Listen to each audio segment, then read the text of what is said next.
రాజకీయాలంటే కుట్రలు, కుతంత్రాలు, వెన్నుపోట్లు, ప్రత్యర్థిని నాశనం చేసేందుకు కుయుక్తులు ఇవేనా? ప్రతిసారి డట్టి పొలిటీషియన్ గానే ఉండక్కర్లేదని నిరూపించారు తమిళనాడు మాజీ ముఖ్యమంత్రి ముత్తువేల్ కరుణానిధి స్టాలిన్. ఓటమిలోనూ గెలిచిన నాయకుడిగా స్టాలిన్ని ఇప్పుడు అందరూ ఆకాశానికి ఎత్తేస్తున్నారు.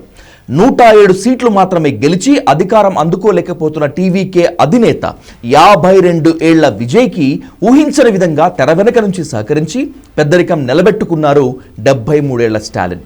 అంతేకాదు, తమిళ రాజకీయాలను ఎవరో ఉత్తరాది పార్టీలు శాసించకుండా తెలివిగా అడ్డుకట్ట వేశారు.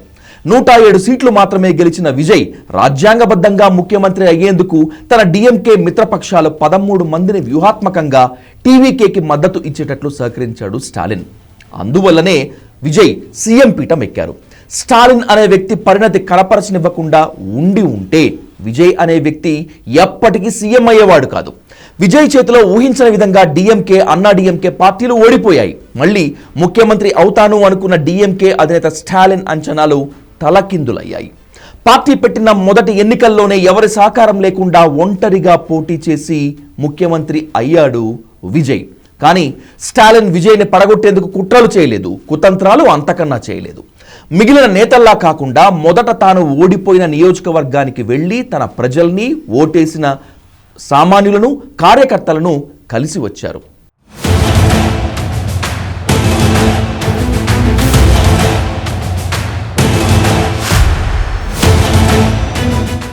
నూట 7 సీట్లు మాత్రమే సాధించి అధికారాన్ని అందుకోలేక కింద మీద పడుతున్న విజయ్కి తెర వెనకే ఉండి సహకరించారు స్టాలిన్. తన మిత్రపక్షాలైన కాంగ్రెస్, సిపిఐ, సిపిఎం, వీసీకే పార్టీలు విజయ్కి మద్దతు తెలుపుతున్నందుకు ఆయన అడ్డు చెప్పలేదు. తమిళనాడులో రాజకీయ సంక్షోభం వేళ స్టాలిన్ ప్రదర్శించిన ఈ రాజకీయ పరిణతి ఇప్పుడు అందరి ప్రశంసలు అందుకుంటోంది. తన రాజకీయ చతురతతో, పలుకుబడితో అన్నా డిఎంకేతో కలిసి అధికారం చేజిక్కించుకోవచ్చు. కానీ అలాంటి నీతి మాలిన పనులకు సిద్ధపడలేదు స్టాలిన్. కాంగ్రెస్ డిఎంకేను వదిలిపెట్టి టీవీకే విజయ్కి తన 5 సీట్లు ఇచ్చి మద్దతు పలికింది.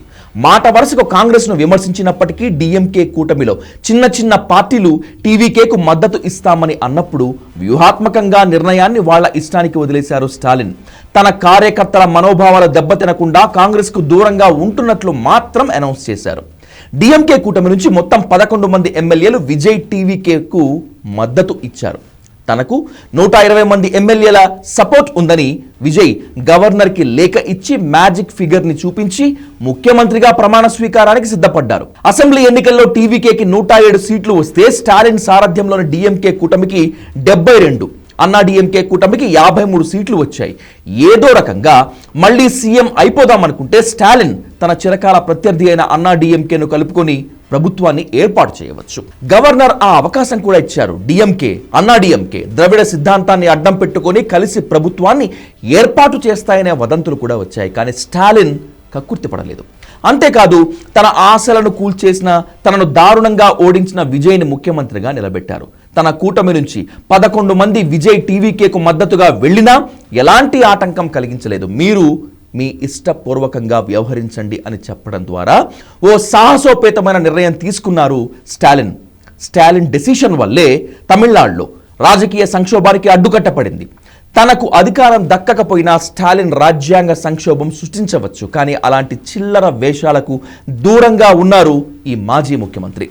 నిన్నటి వరకు సీఎంగా ఉండి వేరే ఒకరికి తన సీట్ నిజాయితీగా ఆఫర్ చేయగలిగారు అంటే డిఎంకే అధినేత మామూలు విషయం కాదు. అంతేకాదు, బీజేపీ చేతిలో తమిళ పార్టీలు చిక్కుకోకూడదనే ఏకైక లక్ష్యంతో తెలివిగా విజయ్ని సీఎం చేసి తాను కాంగ్రెస్కు శత్రువుగా మిగిలిపోయారు స్టాలిన్. కార్యకర్తల మనోభావాలు దెబ్బతినకుండా ఆ హస్తం పార్టీకి దూరంగా వెళ్ళిపోయారు స్టాలిన్. అందుకే ఇప్పుడు యావత్ దేశమంతా Stalin, you are the great అంటూ ప్రశంసల జడివాన కురిపిస్తున్నారు.